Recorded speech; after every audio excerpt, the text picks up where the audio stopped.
How to change language on Netflix. Hello everyone, this is Lisa from Create, Login and Delete. Now let's get started. Launch your Netflix app. Here we go. Make sure you have already logged into your account. You'll land to the home page. Now at the bottom you're going to find different options. Click on this option of My Netflix. Now over here you'll find a Netflix name. Click on it. With that, different profile names will appear. Go ahead and click on this option of Manage Profiles.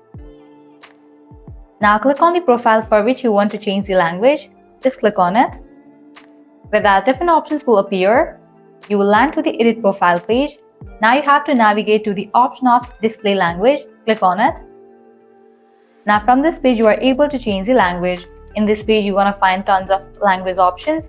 Go ahead and select the one that you want to set for your Netflix profile. Just check in for the language and you can head back. With that, the language will be set for your Netflix profile. Now click on Done. So this way you can easily change language on your Netflix. By applying the same process, you can easily change language for other Netflix profiles. So that's all for this video. This is how you can easily change language on your Netflix account. At the end, if you guys find this video helpful, don't forget to like, share and subscribe to our channel. Thank you.